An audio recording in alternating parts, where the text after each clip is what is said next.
Cycle ಸವಾರಿ ಮಾತಿನ ಲಹರಿ. ಪ್ರಸ್ತುತಿ ಜಾಂಪಣ್ಣ ಆಶಿಹಾಳ್.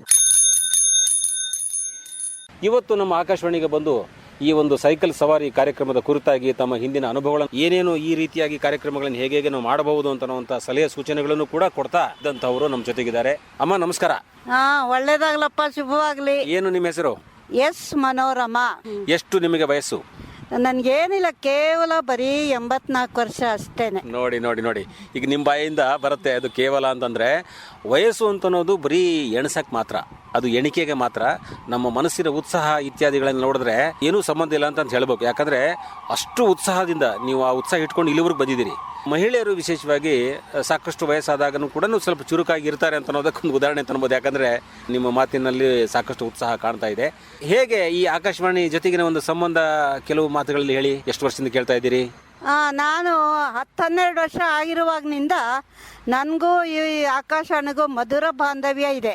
ಯಾಕೆಂದ್ರೆ 72 ವರ್ಷದಿಂದ ನಾನು ಅಭಿಮಾನಿ. ಅಂದ್ರೆ ನಿಮಗೆ 10-12 ವರ್ಷ ಆದಾಗ ಅಲ್ಲಿಂದ ಶುರು ಆಗಿದೆ ನಿಮ್ಮ ಹವ್ಯಾಸ ಕೇಳೋದು? ಹೌದು. ರೇಡಿಯೋ ಅಂದ್ರೆ ನೀವು ಚಿಕ್ಕವರಿದ್ದಾಗಲೇ ರೇಡಿಯೋ ಕೇಳ್ತಾ ಇದ್ದೀರಿ? ಅಲ್ಲ, ಕೇಳೋದಲ್ಲ, ನಾನು ಭಾಗವಹಿಸ್ತಾ ಇದ್ದೆ. ಭಾಗವಹಿಸ್ತಾ ಇದ್ರಲ್ಲ, ಹೆಂಗೆ? ಆಗ ಬಾಲ ಜಗತ್ ಅನ್ನೋ ಕಾರ್ಯಕ್ರಮ ನಡೀತಾ ಇತ್ತು. ಪುಟ್ಟಯ್ಯಮ್ಮ ಅನ್ನೋರು ಇದ್ರು. ಆಗ ನಾವು ಎಲ್ಲ ಚಿಕ್ಕವರೆಲ್ಲಾನು ಆಕಾಶವಾಣಿಗೆ ಅವಾಗ್ಲೂ ಬರೋದು ಹೋಗೋದು ಮಾಡ್ತಾ ಇದ್ವಿ. ಆಗ ಒಂದ್ಸಲ ಬಾಲ ಜಗತ್ ಕಾರ್ಯಕ್ರಮದಲ್ಲಿ ನೀವೆಲ್ಲ ಬನ್ನಿ ಮಕ್ಕಳೇ ಅಂತಂದ್ರು. ಸರಿ ಆಯ್ತು, ನಾವೆಲ್ಲ ಬಂದ್ವಿ. ಖುಷಿ ನಮ್ಗೆ. ಆವಾಗ ಈಗಿಂದಕ್ಕೂ ಆಗಿಂದಕ್ಕೂ ಅರ್ಥ ಏನು ಇಲ್ಲ, ಬರೀ ಒಂದ್ ಖಾಲಿ ರೂಮ್ ತರ ಇತ್ತು, ಒಂದ್ ಮೈಕ್ ಇತ್ತು.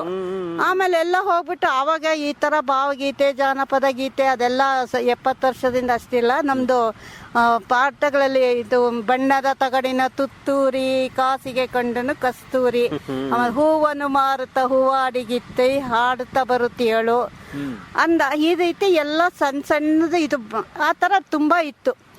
ಆವಾಗ ಅದನ್ನೇ ಎಲ್ಲ ಹೇಳ್ತಾ ಇದ್ವಿ. ಆಮೇಲೆ ಅದನ್ನೆಲ್ಲ ಪುಟ್ಟು ಕತೆಗಳು, ಅವಾಗೆಲ್ಲ ಆ ಕತೆಗಳು, ಅದೇ ಹಾಡು ಕಥೆಗಳು ಇತ್ಯಾದಿ ಎಲ್ಲ ಭಾಗವಹಿಸಲಿಕ್ಕೆ ಆ ಕಾರ್ಯಕ್ರಮದಲ್ಲಿ ನೀವು ಬಂದಿದ್ವಿ. ಎಷ್ಟು ಸಲ ಬಂದಿದ್ದೀರಿ ಆಕಾಶವಾಣಿಗೆ ಕಾರ್ಯಕ್ರಮಕ್ಕಾಗಿನೇ? ಸಾಮಾನ್ಯಗೆ ಆವಾಗ ಸುಮಾರು ಒಂದು 5-6 ಸಲ ಬಂದಿರು. ನಾನು, ನಮ್ ತಂಗಿ, ನಮ್ ಸ್ನೇಹಿತರು ಎಲ್ಲ ನುಗ್ತಾ ಇದ್ವಿ. ಹಾಗಾದ್ರೆ ಇತ್ತೀಚಿನ ಒಂದು 10-12 ವರ್ಷದ ಅವಧಿಯಲ್ಲಿ ಈ ಕಡೆ ಬಂದಿಲ್ಲ ನೀವು? ಇಲ್ಲ. ಆಮೇಲೆ ಏನಾಯ್ತು ಅಂದ್ರೆ ಅಲ್ಲಿ ಅದು ಇದೊಂದು ಹೇಳ್ತೀನಿ, ಹಿಂದ್ಗಡೆ ಕ್ಯಾಂಟೀನ್ ಇತ್ತು. ಆ ಕ್ಯಾಂಟೀನ್ ಅಲ್ಲಿ ಮಕ್ಳು ಅಲ್ಲಿ ಹೋಗ್ಬಿಟ್ಟು ಎಲ್ಲ ಏನಾದ್ರು ತಿಂಡಿ ಗಿಂಡಿ ತಿನ್ಕೊಂಡ್ ಕಾಫಿ ಕುಡ್ಕೊಂಡ್ ಹೋಗ್ರಿ ಅಂತ ಅನ್ನೋರು. ನಾವು ಬರ್ತಾ ಇದ್ದಿದ್ದು ತಿಂಡಿ ಕಾಫಿ ಹಂಗೆ ಖುಷಿಯಾಗಿ ಅಲ್ಲಿ ಹೋಗಿ ತಿನ್ಕೊಂಡ್ ಓಡ್ತಾ ಇದ್ವಿ. ಮತ್ತೆ ಕಾಯ್ತಾ ಇದ್ವಿ, ಅವ್ರು ಹೇಳೋರು ಬರ್ತಾ ಇದ್ವಿ.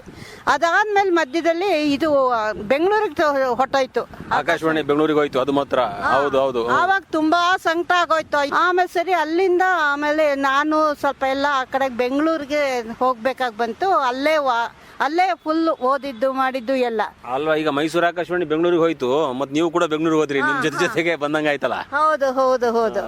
ಆಮೇಲೆ ಅಲ್ಲಿಂದ ಡೆಲ್ಲಿಗೆ ಒಂದು 2 ವರ್ಷ ಇದ್ದೆ, ನಾಗ್ಪುರದಲ್ಲಿ 2 ವರ್ಷ ಇದ್ದೆ. ಆಮೇಲೆ ಮತ್ತೆ ಬೆಂಗಳೂರಿಗೆ ಬಂದೆ. ತುಂಬಾ ಇಡೀ ದೇಶನೇ ಸುತ್ತಾಡಿದ್ರಿ ನೀವು? ಇಲ್ಲ, ಇಡೀ ದೇಶ ಅಲ್ಲ, ಬರೀ 2. ಆದ್ರೆ ಅಲ್ಲ, ನಾ ಹೇಳೋದಂದ್ರೆ ಈಗ ದಿಲ್ಲಿಗೆ ಹೋದವರು ದೇಶ ಸುತ್ತಿದಂಗನೆ. ಯಾಕಂದ್ರೆ ನಮ್ಮ ದೇಶದ ರಾಜಧಾನಿ ಅದು. ಅಲ್ಲಿ ಹೋದವರೆಲ್ಲ ಮುಗೀತು, ಎಲ್ಲ ಕಡೆ ಸುತ್ತಾಡಿದೀನಿ ಅಂತ ಒಂದು ತೃಪ್ತಿ ಇರುತ್ತೆ ಮನುಷ್ಯನಿಗೆ, ಅಲ್ವಾ? ಹೌದು. ಅಲ್ಲ, ಅದು ಅಮೆರಿಕಾಗ್ ಹೋದಂಗೆ ಅವಾಗ. ಹಂಗೆ ಎಲ್ರು ಅಮೆರಿಕ ತರ ಹೆಂಗಿದೆ ಡೆಲ್ಲಿ ಹೇಳು ಅಂತ ಇದ್ರು. ಅಲ್ಲಿಂದ ಅಲ್ಲಿ ಆಕಾಶವಾಣಿಗೂ ನುಗ್ಗಿದೆ, ಬೆಂಗಳೂರು ಆಕಾಶವಾಣಿಗೂ. ಅಲ್ಲಿ ವನಿತಾ ವಿಹಾರ ಅಂತೆಲ್ಲ ನಡೀತಾ ಇತ್ತು. ಆ ಟೈಮ್ ನಲ್ಲಿ ಅಲ್ಲೂ ಪಾರ್ಟಿಸಿಪೇಟ್ ಮಾಡ್ತಾ ಇದ್ದೆ. ಸರಿ, ಅಲ್ಲಿಂದ ನೆಕ್ಸ್ಟ್ ಮತ್ತೆ ನಾನು ಇಲ್ಲಿಗೆ ಬಂದಾಗ ಹೇಗಾದ್ರೂ ಮಾಡಿ ಮತ್ತೆ ಮೈಸೂರು ಆಕಾಶವಾಣಿ ಮೆಟ್ಲ್ ಹತ್ಬೇಕು ಅಂತ ಬಂದೆ. ಆವಾಗ ಈ ಹೊಸ ಬಿಲ್ಡಿಂಗ್ ಇರ್ಲಿಲ್ಲ, ಬರೀ ಹಳೆ ಬಿಲ್ಡಿಂಗ್ ಮಾತ್ರ ಇತ್ತು. ಅವಾಗ ಒಂದ್ಸಲ ಪರಿಸರದ ಕೇಳಿದ್ರು. ಅವಾಗ ನಾನು 2 ಪೇಜ್ ಸುಮ್ನೆ ಹೆಂಗಾರಾಗ್ಲಿ ಅಂತ ಬರ್ದ್ ಕಳಿಸ್ದೆ. ಅವಾಗ ರಶೀದ್ ಅನ್ನೋರು ಫೋನ್ ಮಾಡಿಬಿಟ್ಟು, ಅಯ್ಯೋ ಬನ್ನಿ ಮೇಡಮ್ ನೀವು ಅಂದರು. ಅವಾಗ ರಾಜಲಕ್ಷ್ಮಿ ಶ್ರೀಧರ್ ಅಂತ ಇದ್ರು, ಆಮೇಲೆ ಸಾತ್ವಿಕ್ ಇದ್ರು, ಆಮೇಲೆ ಇನ್ನು ವಿಜಯಹರನ್ ಇದ್ರು. ಆಮೇಲೆ ಅವರೆಲ್ಲ ನೋಡ್ಬಿಟ್ಟು, ಅಯ್ಯೋ 2 ಪೇಜ್ ತುಂಬಾ ಚೆನ್ನಾಗಿ, ಅಯ್ಯೋ ನಾವೆಲ್ಲ ಹಳೆ ಕಾಲದವ್ರು, ಅದೆಲ್ಲ ಬರಲ್ಲ ಅಂತೂ ಇಂತೂ ಕಷ್ಟ ಪಟ್ಕೊಂಡು ಬರ್ದೆ. ಬಹಳ ಸುಂದರವಾಗಿ ಹೇಳ್ತಾ ಇದ್ದೀರಿ, ಬಹಳ ಕುತೂಹಲಕಾರಿ ಇದೆ ನಿಜ.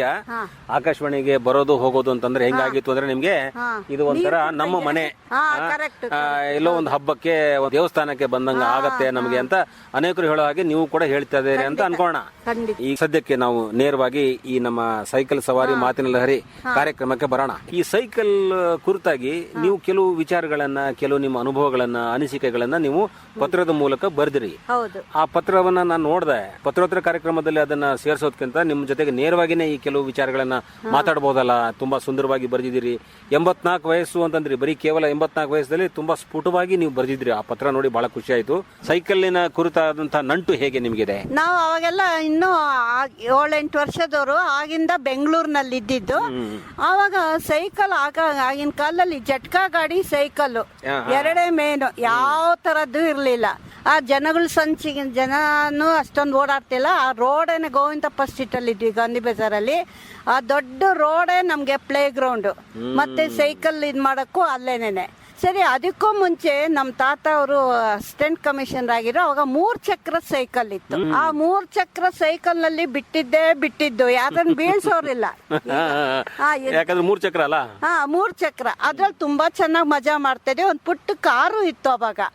ಆ ಕಾರಲ್ಲೂ ಅಷ್ಟೇನೆ. ಆ ತರ ಆಗಿ ಅದು ಸ್ವಲ್ಪ ದಿವಸ ಆಯ್ತು. ಆಮೇಲೆ ನೆಕ್ಸ್ಟ್ ಇದು ಬಂದಾಗ, ಅವಾಗ ನಮ್ ಕಾಲದಲ್ಲಿ ರೂಪಾಯಿ ಆಣೆ ಕಾಸಿತ್ತು. 12 ಕಾಸು 1 ಆಣೆ, 16 ಆಣೆ 1 ರೂಪಾಯಿ.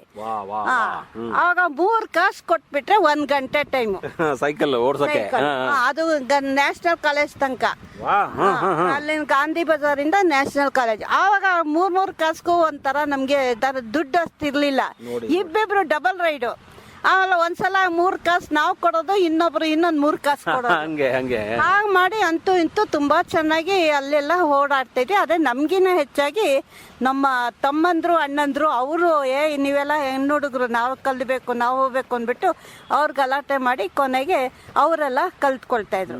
ಆಮೇಲೆ ಅಲ್ಲೇ ಬೀದಿಲೆಲ್ಲ ಅಲ್ಲೇ ಹೋಗೋದು ಮಾಡೋದು ಅದೆಲ್ಲ ಮಾಡಿ ತುಂಬಾನೇ ಮಜಾ ಮಾಡ್ತಾ ಇದ್ವಿ ಅವಾಗ. ತುಂಬಾನೇ ಅಲ್ಲ, ನೀವ್ ಹೇಳಿದ್ರಲ್ಲ, 2 ವೆಹಿಕಲ್ ಗಳೇ ಕಾಣ್ತಿರ್ಲಿಲ್ಲ. ಮತ್ತೆ ರಸ್ತೆಯನ್ನೇ ನಾವು ಆಟದ ಗ್ರೌಂಡ್ ಅನ್ನಾಗಿ ಬಳಸ್ತಿದ್ವಿ. ಅಂದ್ರೆ ಆ ರಸ್ತೆಯಲ್ಲೇ ನಿರ್ಭಯವಾಗಿ ಓಡಾಡಬಹುದಿತ್ತು ಅಂತ ಆ ನಿಮ್ಮ ಕಾಲವನ್ನ ನೆನಪಿಸ್ತಾ ಇದ್ದೀರಿ. ಈಗ ನೋಡಿದ್ರೆ ಈಗ ಹೆಜ್ಜೆ ಇಡ್ಲಿಕ್ಕೆ ಜಾಗ ಇಲ್ಲ. ಈಗ ಮನುಷ್ಯನಿಗೆ ನಡೆಯಕ್ಕೆ ಆಗೋದಿಲ್ಲ. ಗಾಡಿ ಓಡಿಸ್ತಾನೆ ಇರ್ಬೇಕು. ಎಲ್ಲೂ ನಿಂತು ಬಿಟ್ರೆ ಇನ್ನೊಂದು ಹಿಂದ್ಗಡೆ ಯಾವನೋ ಒಬ್ಬನು ಹೊಡೆದು ಬಿಡ್ತಾನೆ. ಅಷ್ಟು ಭಯಾನಕವಾದಂತ ಟ್ರಾಫಿಕ್ ಇದೆ. ಜನಗಳು ಹೆಂಗ್ ಹೋಗ್ತಾ ಇದಾರೆ, ಒಂದ್ ನೀರ್ ಹರಿದಂಗ್ ಹರಿತಾ ಇದಾರೆ ಜನ ಎಲ್ಲ. ಈಗಿನ ಕಾಲ ಹಂಗಿದೆ. ಆ ಕಾಲವನ್ನ ನಾವು ನೆನಪಿಸಿದಾಗ ಎಷ್ಟು ಚೆನ್ನಾಗಿತ್ತು. ಮತ್ತೆ ಅದು 2 ನೋಡ್ಬಿಟ್ರಿ ನೋಡಿ ನೀವು. ಅದನ್ನು ನೋಡಿದ್ರಿ, ಇದನ್ನ ನೋಡಿದ್ರಿ. ಈ ಸೈಕಲ್ಲಿನ ಉಪಯೋಗ ಬರೀ ನಮ್ಮ ಮನೋರಂಜನೆಗೆ, ಅಂದ್ರೆ ಈಗ ಸೈಕಲ್ ಅನ್ನ ಬಾಡಿಗೆ ತಗೊಂಡೋಗಿ ಒಂದಿಷ್ಟು ಆಡಿಸೋದಂತ ಅಷ್ಟೇ ಇತ್ತು, ಅಥವಾ ಕಲ್ತ್ಬಿಟ್ಟು ನಮ್ಗೆ ಮುಂದೆ ಜೀವನಕ್ಕೆ ಅನುಕೂಲ ಆಗ್ಲಿ, ಇದು ಹೋಗೋ ಬರಕ್ಕೆ ಅನುಕೂಲ ಆಗ್ಲಿ ಅಂತಿತ್ತ ಹೆಂಗೆ? ಅದು ಇತ್ತು. ಆದ್ರೆ ಈ ತರ ಮುಂದೆ ಈ ತರ ಸ್ಕೂಟರ್ಗಳು ಬರುತ್ತೆ ಮಾಡುತ್ತೆ ಅನ್ನೋದು ಅದೆಲ್ಲ ಐಡಿಯಾ ಇರ್ಲಿಲ್ಲ. ಮತ್ತೆ ಅವಾಗೆಲ್ಲ ನಾವೆಲ್ಲ ಪುಟ್ಟವ್ರು, ಅದೆಲ್ಲ ಯೋಚನೆ ಮಾಡೋ ಶಕ್ತಿನೂ ಇರ್ಲಿಲ್ಲ. ಮತ್ತೆ ಅವಾಗ ಸೈಕಲ್ ಹರ್ಕ್ಯುಲೆಸ್ ಅಂತ ಈಗ ಬೇಕಾದಷ್ಟು ತರದ್ದೆಲ್ಲ ಬಂದಿದೆ. ಇವಾಗ ಪ್ರಸಾದ್ ಅಂತ ಅವನ್ಗೆ 8 ವರ್ಷಕ್ಕೆ ಮುಂಜಿ ಮಾಡಿದ್ರು. ಆ ಮುಂಜಿ ಟೈಮ್ ನಲ್ಲಿ ನಮ್ಮನ್ನೆಲ್ಲಾರನು ಕರೆದ್ರು, ನಾವು ಎಲ್ಲ ಹೋದ್ವಿ. ಅವನು ಸೈಕಲ್ ಹೊಡಿತಾ ಇರೋದ್ರಲ್ಲಿ ಅವನು ಒಬ್ಬ. ಸ್ನೇಹಿತರು, ಅವ್ರ ತಂದೆ, ಫ್ರೆಂಡ್ಸ್ ಎಲ್ಲ ಸೇರ್ಕೊಂಡು ಒಂದ್ ಸೈಕಲ್ನೇ ಅವನ್ಗೆ ಪ್ರೆಸೆಂಟ್ ಮಾಡಿದ್ರು. ಅವನಿಗೆ ಖುಷಿಯೋ ಸೈಕಲ್ ಬಂತು, ಹೊಸ ಸೈಕಲ್ ಬಂತು, ಹೊಸ ಸೈಕಲ್ ಬುಲೆಟ್ ಕೊಟ್ಟಂಗೆ ಅವಾಗ. ಹೌದು. ಆಮೇಲೆ ಅದೆಲ್ಲ ಆಯ್ತು, ಫಂಕ್ಷನ್ ಎಲ್ಲ ಆಯ್ತು. ಆಗ ಮನೆಗೆ ಬರೋ ಹೊತ್ತಿಗೆ ಲೇಟ್ ಆಯ್ತು. ಅಲ್ಲಿ ಶೆಡ್ ಇತ್ತು ಹಿಂದ್ಗಡೆ. ಸರಿ, ಆ ಟೈಮ್ ನಲ್ಲಿ ಎಲ್ಲ ಜೋಪಾನ ಮಾಡೋದೇಂತ ಅದಕ್ಕೆ ಬಾಗ್ಲು ಗಿಗ್ಲು ಏನು ಇರ್ಲಿಲ್ಲ. ಅಲ್ಲೇ ಸೈಕಲ್ನು ಬಿಟ್ರು. ಅಕ್ಕಿ ಮೂಟೆ ಬಯೋದು ಏನೇನಿತ್ತು ಅದೆಲ್ಲ ತಂದು ಹಾಕಿದ್ರು. ಎಲ್ಲಾರಿಗೂ ತುಂಬಾ ಸುಸ್ತಾಗಿತ್ತು. ಎಲ್ಲಾರು ಕೊರಕೆ ಹೊಡಿಯಕ್ಕೆ ಶುರು ಮಾಡಿದ್ರು. ಸರಿ, ಬೆಳಗ್ಗೆ ಸೂರ್ಯೋದಯ ಆಗಿದ್ದು ಯಾರಿಗೂ ಗೊತ್ತಿಲ್ಲ. ಎಲ್ಲ ಎಷ್ಟೋ ಹೊತ್ತಿಗಾಯ್ತು. ಆಮೇಲೆ ಸರಿ ನೋಡೋಣ ಅಂತ ಅಲ್ಲಿ ನೋಡ್ತಾರೆ, ಸೈಕಲ್ ಮತ್ತೆ ಅಕ್ಕಿ ಮೂಟನು ಇಲ್ವೇ ಇಲ್ಲ. ಸರಿ, ಯಾವನೋ ಬಂದ, ಇದೆಲ್ಲ ಗೊತ್ತಿತ್ತು ಅನ್ಸುತ್ತೆ. ಎತ್ಕೊಂಡ ಹೋದ, ಅವ್ನ್ ಮಜಾ ಮಾಡ್ದ. ಇಲ್ಲಿ ಈ ಹುಡುಗ ಅಳಕ್ ಶುರು ಮಾಡ್ದ, ನಂಗೆ ಸೈಕಲ್ ಇಲ್ಲ ಅಂತ. ಕೊನೆಗೆ ಯಾರ್ಯಾರೋ ದುಡ್ಡೆಲ್ಲ ಪ್ರೆಸೆಂಟ್ ಮಾಡಿದ್ದೆಲ್ಲ ಸೇರಿಸಿ ಅವನ್ಗೆ ಹೊಸ ಸೈಕಲ್ನ ತೆಕ್ಕೊಟ್ರು. ಸರಿ, ಅವನು ಇವಾಗ ಇಂಜಿನಿಯರ್ ಆಗಿ, ಅವನ್ಗೆ 2 ಮಗಳು ಇಂಜಿನಿಯರ್ ಓದ್ತಿದ. ಆದ್ರೂ ಈ ನೆನಪುನ ನಾವು ಮರೆಯಲ್ಲ, ಅವನು ಮರೆಯಲ್ಲ. ಇದೊಂದು ಒಂಥರ ಸ್ಪೆಷಲ್ ಆಗಿ ಅದನ್ನ ಸೈಕಲ್ ಸವಾರಿ ತಕ್ಷಣ ನನ್ನ ತಲೆಗೆ ಹೋಗಿದ್ದೆ. ಅದು ಅದಕ್ಕೆ ಪತ್ರನ ಬರೆದ್ರಿ. ಅದೇ ನಮ್ಮ ನೆನಪುಗಳು. ಏನೋ ಒಂದು ಕೇಳ್ತಾ ಇರ್ತೀವಿ, ಏನೋ ಯಾರೋ ಒಂದು ಕಥೆ ಹೇಳ್ತಿರ್ತಾರೆ. ಅವಾಗ ನಾವು ಆ ಒಂದು ನೆನಪಿಗೆ, ಆ ಘಟನೆ ಯಾವಾಗ ನಡೆದಿತ್ತು ಆ ಒಂದು ಕಾಲಕ್ಕೆ ಹೋಗ್ಬಿಡ್ತೀವಿ ನಾವು. ಅದಕ್ಕೆ ತಾನೇ ಆ ನೆನಪು ಮಾಡೋ ಶಕ್ತಿ ಬೇಕು ನಮ್ಗೆ. ಅಂದ್ರೆ ಅಥವಾ ಹಿಂದಿನ ದಿನಗಳಲ್ಲಿ ಏನಾದ್ರೂ ಒಂದು ಅನುಭವಗಳು ಆಗಿರ್ಬೇಕು ನಮ್ಗೆ. ಇಲ್ಲಾಂದ್ರೆ ಏನು ಅನುಭವ ಆಗಲಿ ಅಂದ್ರೆ ಹೆಂಗೆ? ಈಗ ನೋಡಿ, ನೀವು ಇಷ್ಟು ಕಷ್ಟಪಟ್ಟು ನಿಮ್ಗೆ ನಡಿಲಿಕ್ಕೆ ಸ್ವಲ್ಪ ತೊಂದರೆ ಆದ್ರೂ ಕೂಡ ನೀವು ಆಕಾಶವಾಣಿಗೆ ಬರಬೇಕು, ಯಾಕಂದ್ರೆ ನೀವು ಈ ವಿಷಯದಲ್ಲಿ ಮಾತಾಡಿದಿರಿ ನೀವು ಅವತ್ತು, ಹಾಗಾಗಿ ನಿಮ್ಗೆ ಬನ್ನಿ ಅಂತ ಅಂದೆ. ಸೊ ಹೀಗೆ ಸ್ಥಳಕ್ಕೆ ಹೋಗೋದಾಗಿರ್ಬೋದು, ಒಂದು ಸೈಕಲ್ ತಗೊಂಡು ಹೋಗೋ ಬರೋದಾಗಿರ್ಬೋದು, ದಿಲ್ಲಿ ಅಂತ ನಮ್ಮ ರಾಜಧಾನಿಗೆ ಹೋಗಿ ಬರೋದಾಗಿರ್ಬೋದು, ಎಲ್ಲವೂ ನಮ್ಮ ಹೆಚ್ಚಿನ ಅನುಭವಗಳನ್ನು ಹೇಳಲಿಕ್ಕೆ ಅವಕಾಶ ಕೊಡುವಂತ ಘಟನೆಗಳು ಅಂತ ಅನ್ಬಹುದು, ಅಥವಾ ಅನುಭವಗಳು ಅಂತ ಹೇಳ್ಬಹುದು. ಸೈಕಲ್ ಈಗೀಗ ತುಂಬಾನೇ ಕಮ್ಮಿ ಆಯ್ತು. ಈಗ ಪರಿಸರಕ್ಕೆ ಸೂಕ್ತವಾದಂತಹ ಒಂದು ಸೈಕಲ್ ಇವತ್ತು ಈಗಲೂ ಇರಬೇಕು ಅಂತ ಹೇಳಿ ಎಷ್ಟೋ ಜನ ಬಳಸ್ತಾ ಇದ್ದಾರೆ. ಈಗ ಏನ್ ಅನ್ಸುತ್ತೆ ನಿಮ್ಗೆ ನೋಡಿದ್ರೆ? ಮೈಸೂರಲ್ಲಿ ಒಂದ್ ಘಟನೆ ಏನು ಅಂದ್ರೆ, ಒಬ್ರಿಗೆ ಅವ್ರಿಗೂ ಆವಾಗ ಎಲ್ಲ ಮದುವೆ ಆಯ್ತು. ಮದುವೆ ಆದ್ಮೇಲೆ ಸೈಕಲ್ ಹನಿಮೂನಿಗೆ ಬದಲಾಗಿ ಸೈಕಲ್ ಅಲ್ಲಿ ಹೆಂಡತಿನ ಕೂಡಿಸ್ಕೊಂಡು ಹೊರಟ್ರು. ಇದು ಮೈಸೂರಿನ ಅನುಭವನ ಹೇಳ್ತಾರೆ. ಆಮೇಲೆ ಅವರು ಎಲ್ಲ ಅವಾಗ ಹನಿಮೂನ್ ಅನ್ನೋ ಹೆಸರೇ ಗೊತ್ತಿಲ್ಲ. ಆ ಸೈಕಲ್ ಯಾವ್ದು ಅಂದ್ರೆ ಅವ್ರ ತಾತಂದು 15 ರೂಪಾಯಿ ಅವಾಗ. ಸರಿ, ಆ ತಾತನಿಂದ ಅವ್ರ ತಂದೆಗ್ ಬಂತು, ತಂದೆಯಿಂದ ಮಗಂಗ್ ಬಂತು. ಈಗಲೂ ಇದಾರೆ, ಅವ್ರಿಗೂ 85 ವರ್ಷ. ನಮ್ಮನೆ ಹತ್ರನೇ ಇದಾರೆ, ಪದ್ಮನಾಭ ಅಂತ. ಅವರು ಲೇಖಕರು, ಎಲ್ಲ ಬರೀತಾರೆ. ಅವ್ರೇನ್ ಮಾಡಿದ್ರೆ ಮದ್ವೆ ಆದ್ಮೇಲೆ ಹೆಂಡತಿನ ಕೂಡಿಸ್ಕೊಂಡು ಎಲ್ಲ ಶ್ರೀರಂಗಪಟ್ಟಣಕ್ಕೆ ಬಾರೆ ಹೋಗೋಣ ಅನ್ಬಿಟ್ಟು ಹೋಗಿದ್ದಾರೆ. ಏನ್ ಮಜಾ ಹಿಂದ್ಗಡೆ ಹೆಂಡತಿ, ಇವ್ರ ಮುಂದ್ಗಡೆ ಪದ್ಮನಾಭ, ಅವರು ಮೋಹನಾಂಬ ಅಂತ. ಶ್ರೀರಂಗಪಟ್ಟಣಕ್ಕೆ ಹೋಗೋದು, ತಲಕಾವೇರಿಗೆ ಹೋಗೋದು, ಗೊಮ್ಮಟಗಿರಿಗೆ ಹೋಗೋದು, ಎಲ್ಲ ಒಂದೊಂದ್ ರೌಂಡ್ ಹೊಡ್ಕೊಂಡು ಖುಷಿ ಅವ್ರಿಗೆ. ಅಂತೂ ನಾವು ಸೈಕಲ್ ಸವಾರಿ ಮಾಡಿದ್ವಿ ಅಂತ ಅದೊಂದಿತ್ತು. ಮತ್ತೆ ಈ ರೀತಿ ಅನೇಕ ನಮ್ಮ ಕಡೆಯವರು ಎಲ್ಲ ಮೈಸೂರಲ್ಲೇ ತಗೊಂಡ್ರೆ ಎಲ್ಲಾರು ಸೈಕಲ್ಲೇ ಹೊಡಿತಾ ಇದ್ರು. ನಮ್ಮ ಅಣ್ಣನ ಮಗ ಅವರು ಹುಣಸೂರಲ್ಲಿದ್ದಾಗ ಇನ್ನೊಂದು ಘಟನೆ ಏನಂದ್ರೆ, ಅವರು ಪುಟ್ಟ ಸೈಕಲ್ ಇರೋದಂತೆ. ಆ ಪುಟ್ಟ ಸೈಕಲ್ ನ ತಗೊಳಕ್ಕೆ ಜಗಳ ಅಂತೆ. ಅದಕ್ಕೆ ಏನ್ ಮಾಡೋರು, ಬೆಳಗ್ಗೆ ಬೇಗ ಇದ್ದಿನ್ನು ಸೈಕಲ್ ಅಂಗಡಿ ಪಕ್ಕದಲ್ಲೇ ಕೂತ್ ಬಿಡೋರಂತೆ. ಅದ್ರಲ್ಲೂ ಒಂದೇ ಒಂದ್ ಪುಟ್ಟ ಸೈಕಲ್ ಇರ್ತಿತ್ತು. ಸಣ್ಣ ಸೈಕಲ್ ಇರ್ತಿತ್ತು, ದೊಡ್ಡ ಸೈಕಲ್ ಇರ್ತಿತ್ತು. ಅಂದ್ರೆ ಸೈಕಲ್ ಇನ್ನು ಆರಂಭದಲ್ಲಿ ಇದ್ದವರು, ಇನ್ನು ಕಲಿಬೇಕು ಅದರಿಂದ ಅಲ್ಲಿಂದ ಸಾಮಾನ್ಯವಾಗಿ ಎಲ್ಲರೂ ಸೈಕಲ್ ಕಲಿಯೋದು ಸಣ್ಣ ಸೈಕಲ್ ಇಂದಾನೆ, ಆಮೇಲೆ ದೊಡ್ಡ ಸೈಕಲ್ ಹತ್ಬೇಕು. ಅದಕ್ಕೆ ಆ ಸೈಕಲ್ಗೆ ಕೊನೆಗೆ ಅದಕ್ಕೂ 3 ಕಾಸು ಕೊಡಕ್ಕೆ ಇದಿಲ್ಲ, ಅದು ಡಬ್ಬಲ್. ಹಂಗ್ ಮಾಡ್ಕೊಂಡು ಹಂಗು ಹಿಂಗೂನು 1 ಗಂಟೆ ಟೈಮ್ ಕಾಲ ಕಳ್ಕೊಂಡು ಬರೋರು. ಆಮೇಲೆ ದೊಡ್ಡ ಸೈಕಲ್ ಆಯ್ತು. ಅದೆಲ್ಲ ಚೈನ್ ಅಂತೆ, ಪೆಡ್ಲ್ ಅಂತೆ, ಹರ್ಕಲು ಮುರುಕಲು ಇದೆಲ್ಲ ಅದೆಲ್ಲ ಮಾಡಿಸ್ಕೊಂಡು ಅಂತೂ ಇಂತೂ ಆ ತರ ಇಲ್ಲಿ ಮೈಸೂರಿನಲ್ಲೂ ಆ ತರ ಅನುಭವ ಇದೆ. ಇನ್ನು ಸೈಕಲ್ ಬಹಳ ಸುಂದರವಾದಂತ ನೆನಪು ಮತ್ತೆ ಮಾಡಿದ್ರು ಬಹಳ ಚಂದವಾಗಿ ಹೇಳ್ತೀರಿ ನೀವು. ಬಹಳ ಖುಷಿ ಆಗೋದು ಏನಂದ್ರೆ ಆ ವಿವರಣೆ, ಆ ಘಟನೆಗಳು, ಅದನ್ನು ಹೇಳುವಾಗ ಅದು ಬೇಕು, ನಮ್ಮಲ್ಲಿ ಆ ಒಂದು ಸಾಮರ್ಥ್ಯ ಬೇಕು, ಆ ಒಂದು ಕೌಶಲ್ಯತೆ ಬೇಕು. ಇದ್ದ ಕಥೆಗಳನ್ನ ಹೆಂಗೆ ನಮ್ಮ ಕೇಳುಗರಿಗೆ ಮನಮುಟ್ಟೋ ಹಾಗೆ ಹೇಳಬಹುದು ಅನ್ನೋಂಥ ಕಲೆ ನಿಮ್ಮಲ್ಲಿದೆ. ಅದು ಬಹಳ ಸಂತೋಷ ಆಗುತ್ತೆ. ಈ ವಯಸ್ಸಲ್ಲಿ ಕೂಡ ಎಲ್ಲವೂ ಘಟನೆಗಳನ್ನು ನೆನಪು ಮಾಡಿಕೊಂಡು ಮತ್ತೆ ಆವಾಗ ಬಳಸಿದಂಥವ್ರು ನಿಮ್ಮ ಜೊತೆಗಲ್ಲಿ ಇದ್ದಾರೆ, ಅವ್ರನ್ನು ನೆನಪು ಮಾಡ್ತಾ ಇದ್ದೀರಿ ನೋಡಿ ನೀವು. ಇವೆಲ್ಲವೂ ಕೂಡ ವಿಶೇಷ ಅನ್ಬೇಕು. ಈಗ ಇದ್ರ ಮಧ್ಯೆ ಆರೋಗ್ಯಕ್ಕೆ ತುಂಬಾ ಸಹಾಯಕಾರಿ ಸೈಕಲ್ ಅಂತ ಅನ್ನೋದನ್ನ ನಾವು ಹೇಳ್ತಾನೆ ಬಂದಿದ್ದೀವಿ. ತುಂಬಾ ವಯಸ್ಸಾದವರು ಕೂಡ ಸೈಕಲ್ ಅನ್ನು ಈಗಲೂ ಬಳಸ್ತಾ ಇದ್ದಾರೆ. ಬಹಳ ಖುಷಿಯಿಂದ ನೀವ್ ಹೆಂಗೆ ಸಂತೋಷದಿಂದ ಮಾತಾಡ್ತಾ ಇದ್ದೀರಿ, ಮತ್ತೆ ಸಂತೋಷದಿಂದ ಸೈಕಲ್ ಅನ್ನು ಬಳಸಿದವರ ಕಥೆಗಳನ್ನು ಹೇಳ್ತಾ ಇದ್ದೀರಿ. ಈಗ ಸೈಕಲ್ ವ್ಯಾಯಾಮ ಆಗತ್ತೆ. ನಾವು ಪೆಡ್ಲೆಲ್ಲ ಕಾಲಿಂದ ಹಿಂಗ್ ತುಳಿಯೋದ್ರಿಂದ ಕಾಲು ಎಕ್ಸರ್ಸೈಸ್, ಯಾವ ಯೋಗನೂ ಬೇಡ. ಇಲ್ಲೇ ಯೋಗ. ಆಮೇಲೆ ಕೈ ಹಿಡ್ಕೋತೀವಿ, ಆ ಹಿಡ್ಕೊಳ್ಳುವಾಗ ಆ ಕಡೆ ಈ ಕಡೆ ಎಡಗಡೆ ಬಲಗಡೆ, ಅದು ಒಂದ್ ರೀತಿ ವ್ಯಾಯಾಮ. ನಾವು ಕೂತ್ಕೊಳ್ಳುವಾಗ ನಿಂತ್ಕೋತೀವಿ, ಯಾರು ಬರ್ತೀವಿ ಆವಾಗ ಎದ್ದು ಕೂತ್ಕೊಳ್ಳೋದು, ಅದೊಂದು ಆ ವ್ಯಾಯಾಮಕ್ಕೆ ತುಂಬಾ ಅನುಕೂಲ ಅಂದ್ರೆ ಸೈಕಲ್. ಅದೇ ನೀವು ಬೈಕ್ ನಲ್ಲಿ ಹೋದ್ರೆ ಹಂಗ್ ಸರ್ರ ಅಂತ ಇಳಿಯಕ್ಕೂ ಆಗಲ್ಲ, ಸರ್ರ ಅಂತ ಹೋಗೋ ಆಗಿಲ್ಲ. ಮತ್ತೆ ತುಂಬಾ ಆರೋಗ್ಯಕರವಾಗಿರುತ್ತೆ. ಮತ್ತೆ ಅದ್ರಲ್ಲೂ ಬೆಳಗಿನ ಜಾವದ ಹೊತ್ತಂತೂ ಅಷ್ಟು ಜನಸಂಚಾರನೂ ಇರಲ್ಲ ಈಗಿನ ಕಾಲಕ್ಕೆ.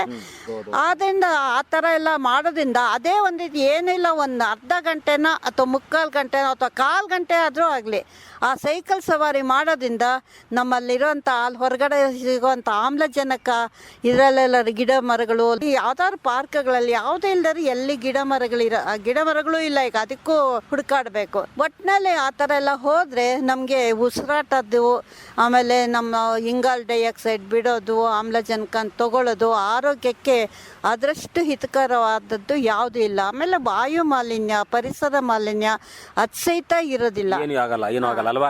ನಿಮ್ಮ ಆರೋಗ್ಯದ ಗುಟ್ಟು ಏನಂತ ನಿಮ್ಮ ಅನ್ಸುತ್ತೆ? ನಮ್ಮ ಆರೋಗ್ಯ ಅಂದ್ರೆ ಆಗಿನ ಕಾಲದಲ್ಲೆಲ್ಲ ತುಂಬಾ ಒಳ್ಳೆ ಶುದ್ಧವಾದಂತ ಆಹಾರ ಸಿಗ್ತಾ ಇತ್ತು. ಆಮೇಲೆ ನಾವು ಹಾಲಾಗ್ಲಿ ಮೊಸರಾಗ್ಲಿ ಎಲ್ಲ ಮನೆ ಮುಂದೆನೆ ಬರೋದು, ಹಸುನಿಂದ ಕರೆಸ್ಕೊಂತಾ ಇದ್ವಿ, ತಿಂತಾ ಇದ್ವಿ. ಸಾವಯವ ಆಹಾರಗಳನ್ನು ಸೇವನೆ ಮಾಡಿದ್ವಿ ನೀವು ಅವಾಗ. ಆವಾಗ ನಮ್ಮನೇಲೂ ನಮ್ಮ ಬೆಂಗಳೂರಲ್ಲಿ ಕೆಂಪಕ್ಕಿ ಅದು ಬರೋದು ಗದ್ದೆ, ಅದ್ರಲ್ಲಿ ಬೇಕಾದಷ್ಟು ಬರೋದು. ಸರಿ, ಮೊಸರು ಅಷ್ಟೇ ಮನೇಲೆ ಹೆಪ್ಪಾಕೊಂಡು ಮಾಡ್ತಾ ಇದ್ವಿ. ಸರಿ, ಉಪ್ಪಿನಕಾಯಿ ಅಂತೂ ಈಗಲೂ ಬಾಯಲ್ಲಿ ನೀರು ಇರುತ್ತೆ, ಆದರೆ BP ಇದೆ, ತಿನ್ನೋ ಹಂಗಿಲ್ಲ, ಬೇಜಾರಾಗತ್ತೆ. ಹಾಗಾಗಿ ಒಳ್ಳೆ ಏನಿಲ್ಲದೆ ಇದ್ರೂ ಕೆಂಪಕ್ಕಿ ಅನ್ನ, ತುಪ್ಪ, ಒಂಚೂರು ಉಪ್ಪಿನಕಾಯಿ ರಸ ಹಾಕ್ಬಿಟ್ರೆ ಅದ್ರ ಮಜಾನೇ ಮಜಾ. ಆಯ್ತು, ಆ ಕಾಲದ ಆಹಾರ ಆಯ್ತು, ಈಗಂತೂ ಸಿಗಲ್ಲ ಅವಾಗಿಂದು. ಈಗ ಹೆಂಗ್ ಬದುಕ್ಬೇಕಂತೀರಾ? ಏನೇನು ಆಹಾರ ಸೇವನೆ ಮಾಡಬೇಕು? ಬದುಕಿನ ಶೈಲಿ ಹೇಗಿರ್ಬೇಕು? ಬದುಕಿನ ಶೈಲಿಯಿಂದ ಇವಾಗನು 30 ವರ್ಷಕ್ಕೆ ಮುದುಕ್ರು ಅಂತ ಅಲ್ಲಿವರೆಗೂ ಏನ್ ಬೇಕಾದ್ರೂ ತಿನ್ಕೊಳ್ಳಿ, ಏನ್ ನೋ ಪ್ರಾಬ್ಲಮ್. ಆಮೇಲೆ 40 ವರ್ಷಕ್ಕೆ ಆಗ್ತಾ ಆಗ್ತಾ ಆಗ್ತಾ ಬರ್ತಾ ಬರ್ತಾ ಸ್ವಲ್ಪನೇ ದೇಹ ಏನೋ ಒಂದ್ ರೀತಿಲಿ ತೋರಿಸ್ತಾನೆ, ನಿಂಗೆ ವಯಸ್ಸಾಯ್ತು ನಿಂಗೆ ಹುಷಾರ್ ಅಂತ ಹೇಳ್ತಾನೆ. ಮತ್ತೆ ಹಿಂಗೆ 50-60 ಆದರೆ ನಾನು ಹೇಳೋದು 60 ವರ್ಷದ ಆದ್ರೂ ನಾವು ಎಷ್ಟು ಲಿಮಿಟಾಗಿ ತಿನ್ನಬೇಕು. ನಮಗೆ ಚೆನ್ನಾಗಿದೆ ಅಂದ್ಬಿಟ್ಟು ತುಂಬ ಅತಿಯಾಗಿ, ನಾನು ಟೀಚರ್ ಆಗಿದ್ದೆ ಆವಾಗ, ನಾನು ಷಡ್ರಸಗಳು ಅಂತ ಉಪ್ಪು, ಹುಳಿ, ಖಾರ, ಸಪ್ಪೆ ಅಂತ ಆ ಥರ ಎಲ್ಲ ಬೋರ್ಡ್ ಮೇಲೆ ಮಕ್ಕಳ ಉಪ್ಪು ಬೇಕಾದ್ರೂ ತಿನ್ನಿ, ಹುಳಿ ಬೇಕಾದ್ರೂ ತಿನ್ನಿ. ಆಮೇಲೆ ನೀವು 30-35 ವರ್ಷ ಆದ್ಮೇಲೆ ಇದೆಲ್ಲ ಗ್ರಾಜುಯಲ್ ಕಡಿಮೆ ಮಾಡಿ ಅಂತ ಹೇಳ್ತಿದ್ರಿ. ಆವಾಗ ನಮ್ಮ ಹೆಲ್ತ್ನ ನಾವು ಚೆನ್ನಾಗಿ ನೋಡ್ಕೋಬೇಕು. ಆಮೇಲೆ ನಮ್ಮ ಆರೋಗ್ಯ ಕಾಪಾಡ್ಕೋಬೇಕಾದ್ರೂ ನಮ್ಮ ತಾತನು LMP ಡಾಕ್ಟರ್ ಆಗಿದ್ರು, 50ನೇ ಇಸಲ್ ರಿಟೈರ್ಡ್ ಆಯ್ತು. 50ನೇ ಇಸಲಿ ಈಗಲೂ ನಮ್ಮ ಅಣ್ಣನ ಮಗ, ಸೊಸೆ ಎಲ್ಲಾರು ಡಾಕ್ಟರ್ಸ್ ಫ್ಯಾಮಿಲಿ ಅಂತಾನೆ ಹೇಳ್ಬೋದು ನಾವು. ಆಗ ನಮ್ಮ ತಾತನ ಕಾಲದಲ್ಲಿ ಅವರು ಅದೇ ಹೇಳ್ತಾ ಇದ್ದಿದ್ದು. ಅವರು ಆಗಿನ ಕಾಲದಲ್ಲಿ ಆಸ್ಪತ್ರೆಗಳಲ್ಲಿ ಎಂತೆಂಥದೋ ಅಂತೂ ನಮ್ಮನ್ನು ಕರ್ಕೊಂಡು ಹೋಗೋರು. ಕೊನೆಯಲ್ಲಿ ಅವ್ರು ಬಿಳಿಕೆರೆ ಒಳಗೆ ರಿಟೈರ್ಡ್ ಆಗಿದ್ದು. ಆವಾಗ ಅವರೆಲ್ಲ ಅದೇ ಹೇಳೋರು, ನೀವೆಲ್ಲನೂ ಚೆನ್ನಾಗಿ ತಿನ್ಬೇಕು, ಚೆನ್ನಾಗಿ ಆಟ ಆಡಬೇಕು, ಆಮೇಲೆ ಬೆಳಗ್ಗೆ ಹೊತ್ತು ವಾಕ್ ಮಾಡಬೇಕು, ಹಲ್ಲು ಏನೇ ತಿನ್ಲಿ ಹಲ್ಲುಜ್ಜಿ ಚೆನ್ನಾಗಿ ಬಾಯಿ ಮುಕ್ಕಳಿಸಿ. ಅದೇ ಅಂದ್ರೆ ವೈಯಕ್ತಿಕ ಸ್ವಚ್ಛತೆ ಕಡೆ ಗಮನ ಕೊಡಬೇಕು ನಾವು ಅಂತ. ಬಹಳ ವಿಶೇಷ. ಈಗ ಈಗಿನ ದಿನಗಳನ್ನ ಹೇಗೆ ಕಳೀತಾ ಇದ್ದೀರಿ? ಈಗಲೂ ನನಗೆ ಒಂದು ಗಾದೆ ಏನು ಅಂದ್ರೆ, 60 ವರ್ಷಕ್ಕೆ ಅರಳು ಮರಳು ಅಂತಾರೆ. ನನ್ನ ಲೆಕ್ಕದಲ್ಲಿ 60 ವರ್ಷಕ್ಕೆ ಅರಳಬೇಕು, ಅದು ಮತ್ತೆ ಮರಳಿ ಬರಬೇಕು. ವಾವ್, ನೋಡಿ, ಹೀಗೆ ಹಿರಿಯರ ಬಾಯಿಯಿಂದ ಎಂತೆಂತ ಅಣಿಮುತ್ತುಗಳು ಬರ್ತವೆ ಅನ್ನೋದಕ್ಕೆ ಸಾಕ್ಷಿ ನೋಡಿ. ಅದಕ್ಕೆ ಈಗಲೂ ನಂಗೆ ಇಷ್ಟು ವರ್ಷ ಆದ್ರೂ, ಈ ಕೊರೋನಾ ಟೈಮಿಂದ ನಾನು ಎಲ್ಲೂ ಹೋಗ್ತಾ ಇಲ್ಲ ವಯಸ್ಸಿನ ಪ್ರಭಾವದಿಂದ, ಆದ್ರೂ ನಾನು ಈಗ್ಲೂ ಸಹ ವಿದ್ಯಾರ್ಥಿ ನಿಲಯಗಳಿಗೆ ಹೋಗ್ತೀನಿ. ಅವ್ರಿಗೆ ಜನರಲ್ ನಾಲೆಡ್ಜ್ ಇಂಪ್ರೂವ್ ಮಾಡ್ತೀನಿ, ನನಗೆ ಗೊತ್ತಿರೋದನ್ನು ಅವ್ರಿಗೆ ಹೇಳ್ಕೊಡ್ತೀನಿ, ಹಾಡು ಹೇಳ್ಕೊಡ್ತೀನಿ, ಭಜನೆ ಹೇಳ್ಕೊಡ್ತೀನಿ, ವರ್ಷಕ್ಕೊಂದ್ಸಲ ಆಟ ಆಡಿಸ್ಬಿಟ್ಟು ಪ್ರೈಸ್ ಕೊಡ್ತೀನಿ.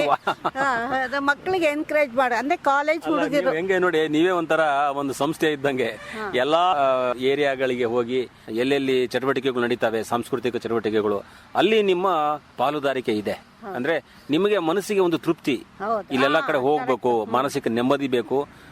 ತುಂಬಾ ಅರ್ಥಪೂರ್ಣವಾದಂತಹ ಬದುಕು ನಿಮ್ದು. ಬಹಳ ಖುಷಿ ಆಯ್ತು ನಿಮ್ ಜೊತೆ ಮಾತಾಡಿ. ಸೈಕಲ್ ಸವಾರಿ ಮಾತಿನ ಲಹರಿ, ಇದರೊಳಗೆ ಅನೇಕ ವಿಚಾರಗಳನ್ನ ನೀವು ಲಹರಿ ಹಾಗೆ ನೆನಪಿಸಿ ಮಾತಾಡಿದಿರಿ. ಬಹಳ ಸಂತೋಷ. ಮನೋರಮಾ ಅವರೇ, ನಮ್ಮ ಜೊತೆಗೆ ಇಷ್ಟು ವಿಸ್ತೃತವಾಗಿ ನಿಮ್ಮ ಈ ಸೈಕಲ್ ಕುರಿತಾದಂಥ ಅನುಭವಗಳನ್ನ, ಆಕಾಶವಾಣಿ ಜೊತೆಗಿನ ನಿಮ್ಮ ನಂಟನ್ನ ಬಹಳ ಸಂತೋಷದಿಂದ ನೆನಪುಗಳನ್ನು ಹಂಚಿಕೊಂಡಿದ್ದೀರಿ.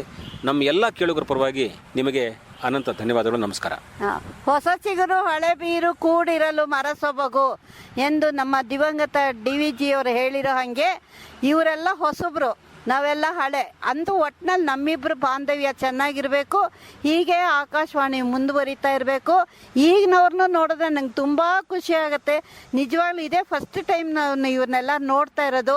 ಅಪ್ಪ ಎಷ್ಟು ಚೆನ್ನಾಗಿದೆ ಅಂತ ಅನಿಸುತ್ತೆ. ಈ ಮಧುರ ಬಾಂಧವ್ಯ ಚಿರಕಾಲ ಉಳಿಯಲಿ ಅಂತ ನಾನು ಹೃತ್ಪೂರ್ವಕವಾಗಿ ಹಾರೈಸ್ತೀನಿ. ನಾನು ಹೇಳಿದೆ, ದೇವ್ರ ದಯದಿಂದ ನನಗೊಂದು ಇನ್ನೂ ಒಂದು 6 ವರ್ಷ ಕೊಟ್ಟರೆ ಮತ್ತೆ ನಾನು ಪಾರ್ಟಿಸಿಪೇಟ್ ಮಾಡಬೇಕು ಅಂತ. ಬಂದೇ ಬರ್ತೀರಿ. ದೇವರ ಆಯುಷ್ಯ ಕೊಟ್ಟಿರ್ತಾನೆ. ನಿಮ್ಮ ಈ ಉತ್ಸಾಹ ನೋಡಿದ್ರೆ ನಿಮಗೆ 100 ಆರಾಮಾಗಿ ಅನಾಯಾಸಕವಾಗಿ ನೀವು 100 ಕ್ರಾಸ್ ಮಾಡ್ತೀರಿ. ಇರ್ಲಿ, ಒಳ್ಳೇದಾಗ್ಲಿ. ನಮಸ್ಕಾರ. ದೇವ್ರು ನಿಮ್ಮನ್ನೆಲ್ಲಾನು ಚೆನ್ನಾಗಿ ಇಟ್ಟಿರ್ಲಿ. ಈ ನಮ್ಮ ಆಕಾಶವಾಣಿಯ ಕೀರ್ತಿ ವಿಶ್ವದಾದ್ಯಂತ ಪಸರಿಸಲಿ ಅಂತ ಹೃತ್ಪೂರ್ವಕವಾಗಿ ಹಾರೈಸ್ತೇನೆ. ಒಳ್ಳೇದಾಗಲಿ, ಎಲ್ರಿಗೂ ಶುಭವಾಗಲಿ. ಸೈಕಲ್ ಸವಾರಿ ಮಾತಿನ ಲಹರಿ ಕಾರ್ಯಕ್ರಮ ಕೇಳಿದಿರಿ. ಸೈಕಲ್ ಸವಾರಿ ಮಾಡಿ ಪ್ರಸ್ತುತಪಡಿಸಿದವರು ಜಾಂಪಣ್ಣ ಆಶಿಹಾಳ್.